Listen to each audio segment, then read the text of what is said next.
हम अपने वरिष्ठ सहयोगी राजीव रंजन का अवरोध कर लेते हैं। राजीव, देखिए, आरक्षण बिल, महिला आरक्षण बिल, जैसे ही इसकी चर्चा हुई, अब तमाम विपक्षी पार्टियों की तरफ से एक राग छेड़ दिया गया है, ओबीसी राग। पेच अब वहीं पर फंसता हुआ नजर आ रहा है। देखिए, सबसे पहले तो देखिए, बीजेपी की तरफ से वरिष्ठ नेता उमा भारती ने बाकायदा चिट्ठी लिख दी। उन्होंने साफ तौर पर कहा है कि ओबीसी को आरक्षण दिए बगैर महिला आरक्षण अधूरा है। और इसी तरह की बात कमोबेश कांग्रेस अध्यक्ष खड़गे ने भी कहा है। उन्होंने भी ओबीसी का राग छेड़ा।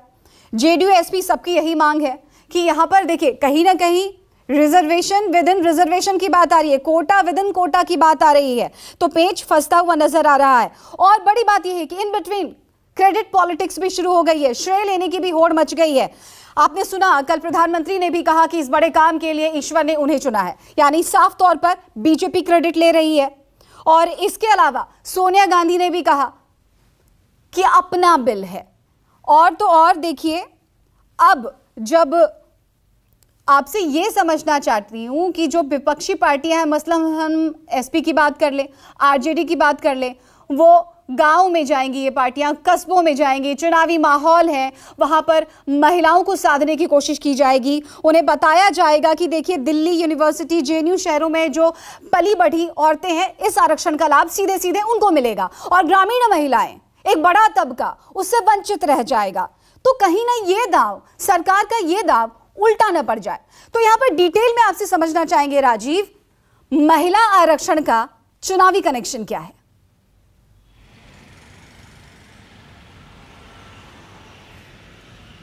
देखिए रश्मि, देश के संसदीय लोकतंत्र के इतिहास में कल का दिन बहुत गौरवशाली है, जब गणेश चतुर्थी के मौके पर यह तय किया गया कि पुरानी संसद का आखिरी दिन होगा और नई संसद का पहला दिन होगा। गणेश चतुर्थी इस देश में जितने भी त्यौहार हैं, राष्ट्रीय एकता और सांप्रदायिक सद्भाव का एक महत्वपूर्ण त्यौहार है, जिसको बाल गंगाधर तिलक, मैंने कल भी कहा था, जिसको उन्होंने सांप्रदायिक सद्भाव और राष्ट्रीय एकता के लिए यूज़ किया। और महाराष्ट्र में आज भी आप देखें तो ये एक बहुत बड़े त्यौहार के रूप में है।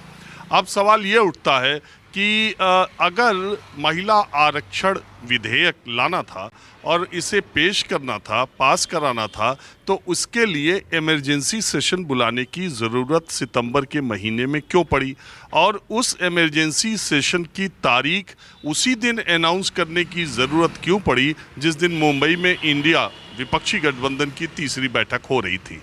तो सवाल ये उठता है कि इंडिया गठबंधन बनने की वजह से सरकार कुछ बेचैनी में है, उसकी काट के लिए उसने ये बिल लाने का फैसला तुरंत किया। उसके लिए स्पेशल सेशन बुलाया गया, विशेष सत्र बुलाया गया।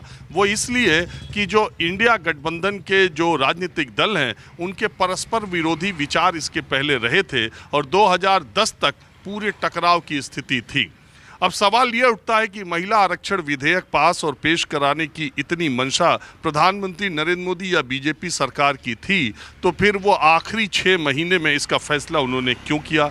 2014 से लोकसभा में भारी बहुमत से बनी नरेंद्र मोदी की सरकार ने शुरुआती 9.5 साल इसकी फिक्र क्यों नहीं की? और अगर स्पेशल सेशन लाया गया, तो अगर ये महिला आरक्षण 2029 या उसके बाद ही लोकसभा के चुनाव में मिलना है, तो फिर इसे सितंबर महीने में लाने की क्या ज़रूरत थी? शीतकालीन सत्र इस लोकसभा का अभी बचा हुआ है, आप आराम से शीतकालीन सत्र में ये बिल इसी तरह से ला सकते थे। आज 2 महीने पहले, 2.5 महीने पहले एक स्पेशल सेशन बुलाना और उसमें ये पेश करना, पास कराना, तो इसका फ़ायदा अगर तुरंत नहीं मिल रहा है, तो अगर ये 3 महीने बाद शीतकालीन सत्र में ही आ जाता तो क्या हो जाता? और मुझे नहीं लगता इससे कोई फ़र्क पड़ता। अब सवाल उठता है कि दोनों तरफ सवाल है।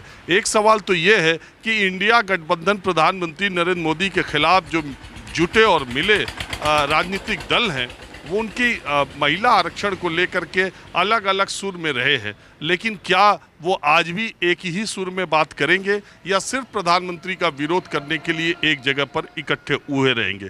एक सवाल तो ये आता है। दूसरी बात ये है कि 2010 से 2023 तक गंगा में बहुत पानी बह गया है। महिलाओं को लेकर जो बात 2010 में कही जाती थी, वो 2013 में नहीं कही जा सकती। 1989 से लेकर अभी तक 2023 तक 34 सालों से अगर आप देखें, कितना खुशगवार क्षण था जब नई संसद में सबसे longest longest serving sitting MP, Lok Sabha MP के तौर पर मेनका गांधी को बोलने के लिए बुलाया गया। आप सोचिए 34 सालों से लगातार मेनका गांधी लोकसभा की सांसद हैं और लॉन्गेस्ट सर्विंग सांसद है, उनको बुलाया गया। देश की राष्ट्रपति महिला है और कितना बेहतरीन और यादगार दिन होगा जब आज महिला आरक्षण पर जो बहस होने जा रही है, पूरा देश भारत की नारी शक्ति को पूरी दुनिया देखेगी और ऐसा दुर्लभ और विलक्षण अवसर आता है जब आप आज सारे राजनीतिक दलों की महिला सांसद इस डिबेट में भाग लेंगी और महिला आरक्षण में अपनी अपनी पार्टियों का रुख रखेंगी। एक सवाल तो ये है। दूसरी बात है कि भारतीय जनता पार्टी की सरकार पर यह सवाल इसलिए उठाया जाएगा वक्त को लेकर, टाइमिंग को लेकर, क्योंकि इसके तुरंत बाद मतलब 15-20 दिन के भीतर ही चुनाव आयोग अगले 4 राज्यों की विधानसभाओं के चुनाव घोषित करने जा रहा है। तो पहले ये अंदाजा था कि कहीं ये मास्टर स्ट्रोक विधानसभा चुनाव लोकसभा चुनाव के लिए न खेला जा रहा हो, लेकिन इसकी इतनी पेचीदगियां हैं जैसे कि हमारे सहयोगी गौरव ने बताया। अभी देखिए जनगणना अपने आप में बहुत पेचीदा काम है, अभी शुरू नहीं हुआ 2021 का कोविड की वजह से। पहले जनगणना होगी। आपको मालूम है कि लोकसभाओं और राज्यों की विधानसभाओं में सीटों का निर्धारण जनसंख्या के अनुपात के हिसाब से होता है, तो बढ़ी हुई जनसंख्या के हिसाब से राज्यसभा और लोकसभा की सीटों में बढ़ोतरी होगी, विधानसभाओं में भी हो सकती है। दूसरी बात, चूंकि ये संविधान संशोधन है इसलिए इसको राज्यसभा और लोकसभा से पास कराने के बाद आधे राज्यों से एक ज़्यादा यानी सिंपल मेजॉरिटी, इसका मतलब ये कि 28 राज्य भी हैं, 15 राज्यों की विधानसभाओं से भी इसकी सहमति लेनी होगी। उसके बाद राष्ट्रपति के दस्तखत के बाद ये कानून बनेगा। तो सवाल ये है कि अभी तो जनगणना होगी, जनगणना के बाद परिसीमन होगा और परिसीमन में ऐसा माना जाता है कि कम से कम 170-80 सीटें बढ़ सकती हैं, कम से कम। इस लिहाज से उत्तर प्रदेश की लोकसभा सीटें 100 से ज़्यादा हो जाएंगी। तो ये इतनी लंबी प्रक्रिया है, इसकी शुरुआत हुई है और इसका पूरा श्रेय लेने की कोशिश, और लेना भी चाहिए, लेने की कोशिश भारतीय जनता पार्टी करेगी। और विपक्षी दल खासकर कांग्रेस, आज देखिएगा श्रीमती सोनिया गांधी आज बोलने वाली हैं और ये उसका पूरा क्रेडिट वो खुद लेने की कोशिश करेंगी, कांग्रेस पार्टी लेने की कोशिश करेगी। और जो लोग जातिगत जनगणना की डिमांड कर रहे हैं वो लगातार इस बात को कहते रहेंगे कि राज्यों की विधानसभा और लोकसभाओं में ओबीसीज के लिए भी आरक्षण का प्रावधान किया जाए। आपको मालूम है कि संविधान में एससी और एसटी के लिए तो प्रोविज़न था, बाद में मंडल आयोग की सिफारिशों के आधार पर ओबीसीज को रिजर्वेशन दिया गया। तो सरकारी नौकरियों की तरह राज्यों की विधानसभा और लोकसभा में भी रिजर्वेशन की बात आएगी या नहीं आएगी, इस पर बहस होगी कि नहीं होगी, ये बहुत बाद के मुद्दे हैं। अभी का मुद्दा सिर्फ इतना है कि ये लाया गया, इसका श्रेय दोनों पार्टी लेने की कोशिश करेंगी और उसको भुनाने की अगले 4 विधानसभा चुनाव में और लोकसभा चुनाव में कोशिश दोनों तरफ से की जाएगी।